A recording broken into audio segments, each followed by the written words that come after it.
Sir Nurse, 3 minuto na kami nandito.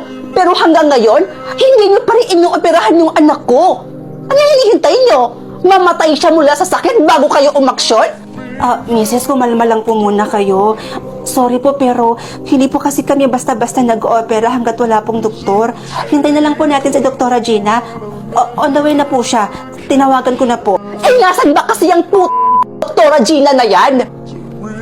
Kanina pa kami nandito Nasan ba yung Doktora Gina na pinagmamayabang mo? Ha? Nanonood ng sine? Nagwawalwal? Mamamatay na yung anak ko!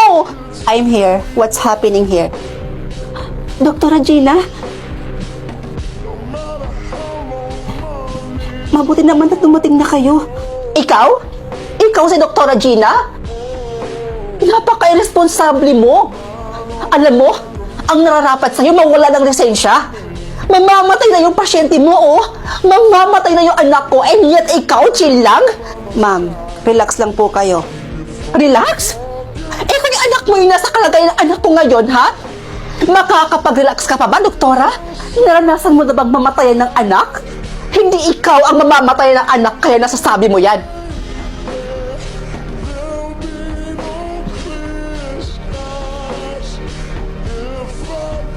Doktor, excuse me po. Urgent. Operation for chest kabilang nervous stroke. Anak ko. Kaya kong sirain ang pangalan mo kung sakaling may mangyaring masama sa anak ko. Mrs., hindi ako Diyos at hindi ko rin hawak ang buhay ng anak nyo. Pero bilang doktor, gagawin ko lahat ng makakaya ko, mailigtas ko lang siya. Excuse me po. Doktora, alam ko naman po na magaling po kayong doktor. Pero sa kasong to, mukhang malabo na yata siyang mailigtas. Magtiwala ka lang, Nurse Bea. Gagawin natin ang lahat ng makakaya natin. Prepare all apparatus, please, and always check the heartbeat.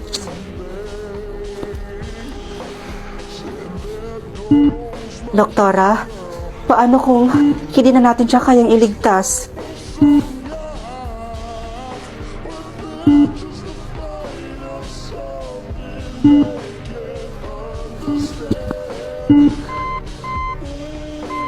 Clear.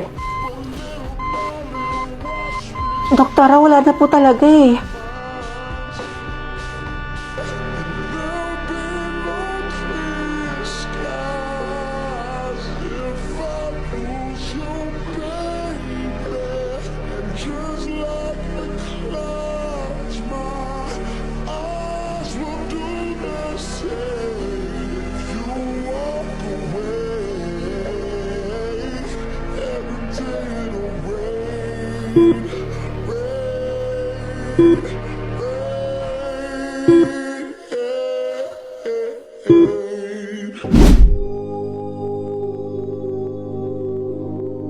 Happy birthday, Bes!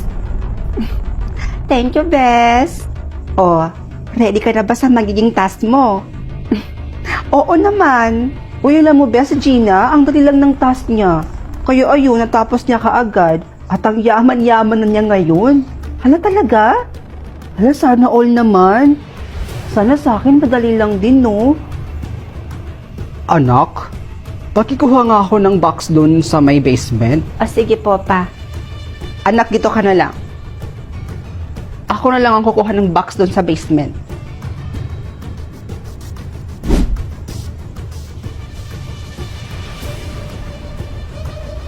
Bes? G ka ba? Tara, sleep over ka ulit sa bahay namin. Nako, Bes. Pass mo na siguro. Doon kasi sa may bandang basement nyo, ang baho. Nangangamoy masyado. Hindi ko gusto yung amoy. Ano? Bakit ngayon mo lang yan sinabi sa akin? Ang creepy-creepy naman kasi ng mama mo, Bes. Hindi ko siya kayang kausapin. Tsaka, ba't siya ganun? Nakakatakot siya tumingin. Nako, pagpasensyahan mo na si mama. Ganun talaga yun.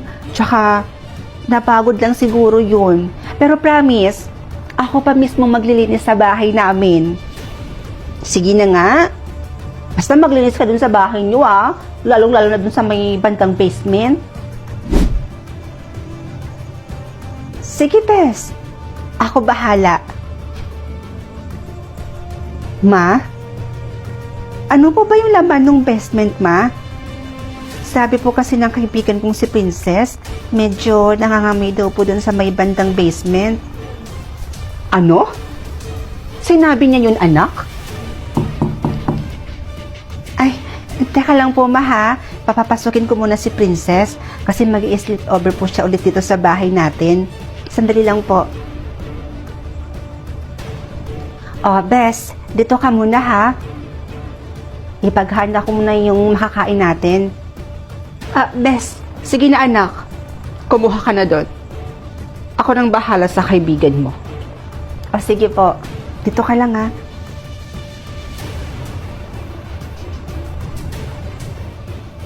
Bes, ready na yung pagkain. Asan na yun? Bes? Bes? Wala na. Wala na? Ano pong ibig yung sabihin, Ma? Wala na siya dito sa bahay. Umuwi na siya. Umuwi? Bakit daw po siya umuwi, Ma? Hindi ko alam anak. Ang alam ko lang, parang balisa siya kanina. Nagmamadali siyang umuwi. Baka may emergency. Ano kaya nangyari sa babaeng yun? Natawagan nga.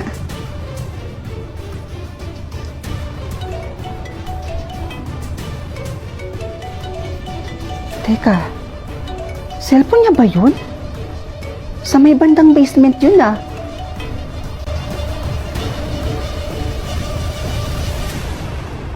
Naniniwala ka ba sa evil eye, ate? Evil eye? Alam mo kaka-cellphone mo yan. Ano ba yun? Yung may plano ka sa buhay, tapos bigla na lang hindi natutuloy? Dahil yon sa mga taong inggit na nakakapag-produce ng bad energy at nagiging dahilan para may mangyaring masama bago matuloy yung plano mo.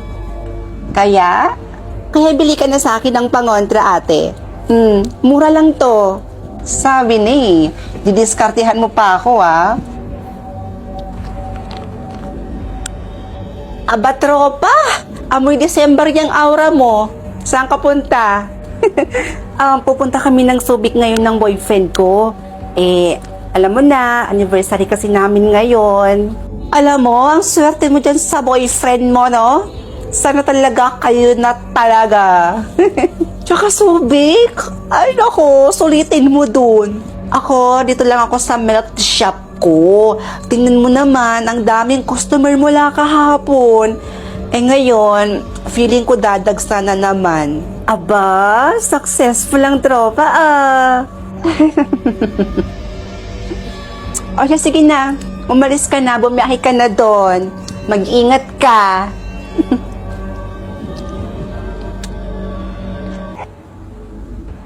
Oh babe, ready na ako. Nasaan ka na?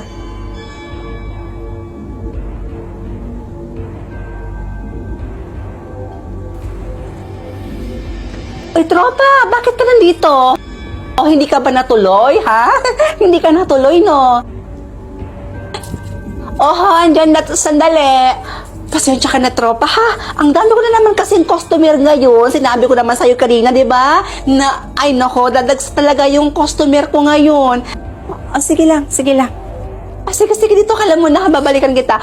Andyan na. Ay naku, tropa, buti na lang at naghintay ka. Salamat sa paghintay sa akin, ha? Ay naku, pasang-basa na ako. Ay naku, ang dami kasing customer. Sinabi ko naman sa'yo, diba? Pero mabuti na yon para naman mabili ko na yung pinapangarap kong wing band para sa bagong business ko na skincare. Ako nga, hinihintay ko lang na ma-approve yung visa ko. Gusto ko na rin kasi magtrabaho sa abroad. Hoy, wag mo akong kakalimutan, ha? Pasalubungan mo ako. Tsaka yayaman ka talaga sa abroad.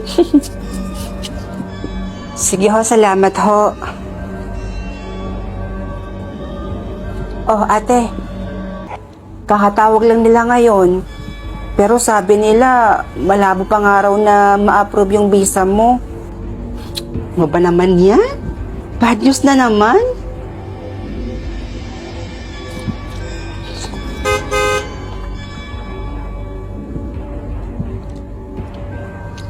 Napaka-successful talaga ng tropa mo na yan, ate, no? Tingnan mo, ang dami na nga niyang customer araw-araw. May bago na naman siyang business. Tapos, bumili pa siya ng wing van. Hay, napakaswerte talaga. Yung may plano ka sa buhay, tapos bigla na lang hindi natutuloy? Effective ba yung evil eye pangontra mo?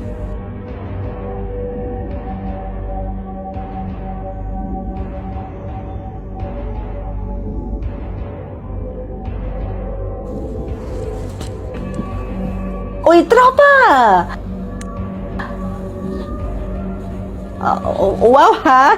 Mukhang tuloy na yung subik ah. Tuloy na talaga. Sige, punta na ako dyan. Ano? Ha? Paano? Paano ng looban? Sandali lang ha.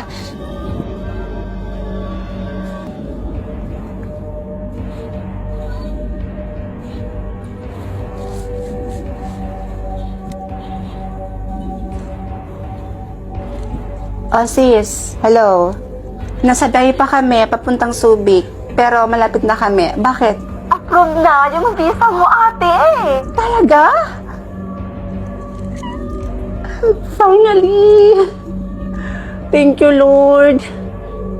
O siya, sige na sis ha. Bye-bye. Thank you.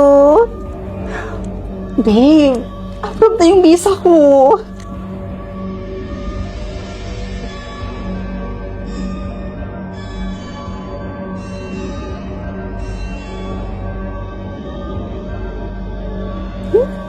Ano yung nasa leeg mo, iha? Evil eye ba yan? Oho. Ining, tanggalin mo yan. Tanggalin mo na yan. Bakit ho?